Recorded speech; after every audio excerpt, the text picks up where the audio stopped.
हरिओम, नमो नमः। संस्कृत प्रशिक्षण कार्यक्रम में आप सबका हार्दिक स्वागत है। मैं आचार्य दिव्येश्वर शास्त्री आपकी सेवा में एक नए विज्ञान, नए विशेषता को लेके आ रहा हूँ। आज मैं सूर्य विज्ञानम इस विषय को लेकर के आ रहा हूँ। भगवान सूर्य जो सारे ब्रह्मांड का आधार है, पूरे विश्व भुवन का नाभि है, उनके 50 नाम या 50 गुणों को बताने जा रहा हूँ, जो कि कहीं उपलब्ध नहीं है।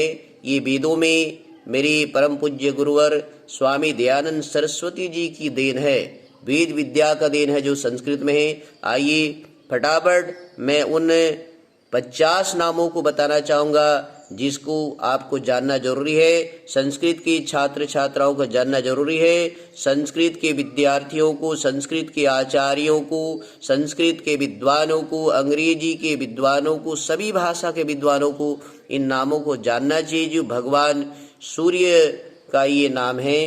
पहला है सूरह, दूसरा है सूर्यः, तीसरा है अर्यमन, चौथा है आदित्यः, पांचवा है द्वादशात्मन और छठवां है दिवाकरः, सातवां है भास्करः, आठवां है ब्रध्नः, नौवां है प्रभाकरः, 10वां है विभाकरः, 11वां है भास्वान, 12वां है विवस्वान और 13वां है सप्ताश्वः। 7 घोड़े होते इसलिए इसका नाम है सप्ताश्वः। और 14वां है हरिदस्वः, 15 है उष्णरश्मि, 16 है विकर्तनः, 17 है अर्कः, 17 नंबर है। 18 मार्तंडः, 19 मिहिरः, 20 अरुणः, 21 पूषण, 22 द्युमडी, 23 तरणिः, 24 मित्रः, 25 चित्रभानुः, 26 विरोचनः, 27 विभावसुः, 28 ग्रहपतिः, 29 द्विषांशपति, 30 अर्हपति, 31 भानुः, 32 हंसः, 33 सहस्रांशुः, 34 तपनः, 35 सवित्री या सविता, 36 पद्माक्षः, 37 तेजसाम राशिः, 38 छायानाथः, 39 तमिश्रहन, तमिश्र अंधकार को हरने वाला तामिश्रहन या तमिश्रहन कहेंगे।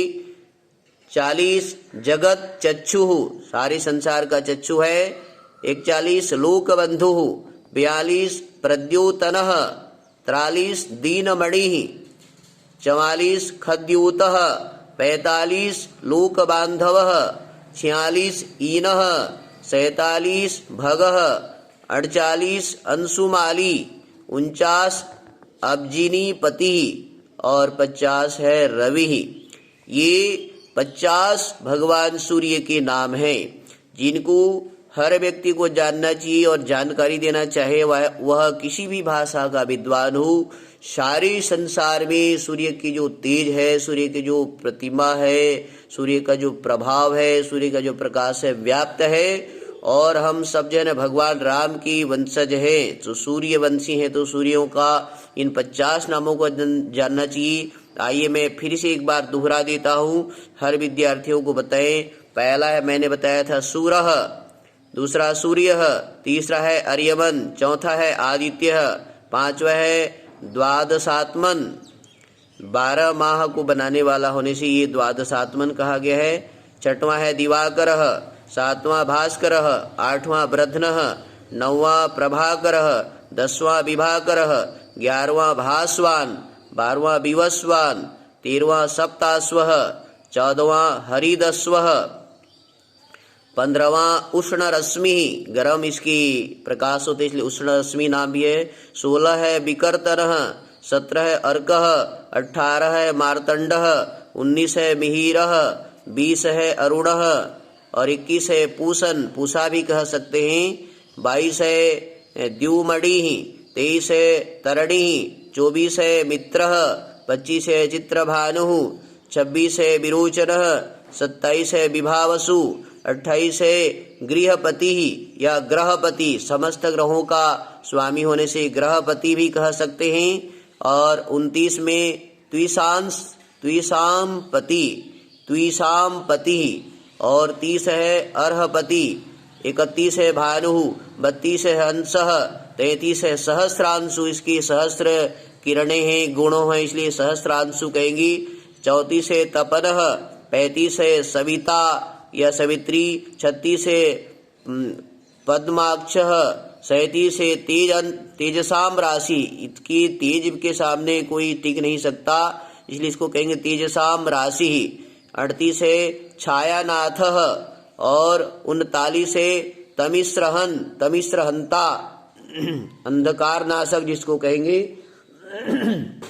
आगे 40 में जगत चक्षुः, 41 में लोकबंधु, 42 में प्रद्योतनः और 43 में दीनमणि, 44 में खद्योतः और 45 में लोकबांधवः, 46 में इनः, 47 में भगः, 39 में अंशुमालिः और 49 में अब्जिनीपति, अब्ज को नाश करने वाला अब्जिनीपति और 50 में रवि। ऐसा ये 50 नामों से हम सूर्य देवता को जान सकते हैं। सारे अविद्या अंधकार को नाश करने वाला यदि कोई है तो भगवान सूर्य है। आइए भगवान सूर्य को जो है ना उसका जो है ना ध्यान करें, उनका जो है ना उनकी प्रकाश के आधार पर, उनकी गति के आधार पर अपने जीवन को बनाएं, जिससे हम जो है ना महान बन सकते हैं। सूर्य के समान देदीप्यमान तो नहीं बन सकते हैं, लेकिन सूर्य के कुछ गुण हमारे अंदर आ सकते हैं। सूर्य के समान जो है हम अपने कार्यों को अनवरत कर सकते हैं। सूर्य से हम बहुत प्रेरणा ले सकते हैं। तो मैं ये जो नए नए विषय संस्कृत भाषा की शिक्षण क्रम में लेके आ रहा हूँ, मैं सबको निवेदन करना चाहूँगा, आप कॉपी पेन लीजिए, इसको लिखिए और स्वयं लिखिए, लिख करके दूसरों को बताइए। ज़्यादा से ज़्यादा वेद विद्या का, संस्कृत विद्या का, शास्त्र विद्या का प्रचार प्रसार करें, जिससे हमारा जीवन सुखमय हो, हमारा भारत देश पुनः विश्व गुरु पद पर आए, हमारा भारत देश विश्व का, अखिल ब्रह्मांड का प्रेरणा स्रोत बने। और यह सब जो है ना वैदिक संस्कृति में, वेद संस्कृति में, धर्म संस्कृति में, संस्कृत भाषा पर ही निहित है। बंधु, ये हम सब जो है ना पूरा देश, पूरा राष्ट्र, पूरा विश्व ये महर्षि देव दयानंद सरस्वती का ऋणी है, जिन्होंने इतने महान विद्याओं को हमें प्रदान किया है। आइए उसको नमन करते हैं, वंदन करते हैं, चरण स्पर्श करते हैं, कोटि कोटि उन्हें धन्यवाद ज्ञापन करते हैं। इस संस्कृत विद्या के आधार पर उन्होंने विश्व को जो विद्या प्रदान किया है, विश्व को जो उनका जो देन है, हम कभी भी उनकी ऋणों से उऋण नहीं हो सकते हैं। मैं उनकी चरण कमल में बारंबार नमन करते हुए मैं उनकी पग चिन्हों में चलने का थोड़ा सा प्रयास कर रहा हूँ, आपको संस्कृत भाषा की जानकारी दे रहा हूँ। और मैं भी एक क्षुद्र प्राणी, एक क्षुद्र बालक जो किसी समय में कभी बोल नहीं पाता था, आज जो है ना बोल करके संस्कृत विद्या को सिखाने जा रहा हूँ, भारतीय संस्कृति को बताने जा रहा हूँ, भारतीय संस्कृति को जान करके सबको अपनाने के लिए करबद्ध प्रार्थना करने जा रहा हूँ। आइए पुनर्मिलामः, नमो नमः, जयतु भारतम, जयतु संस्कृतम।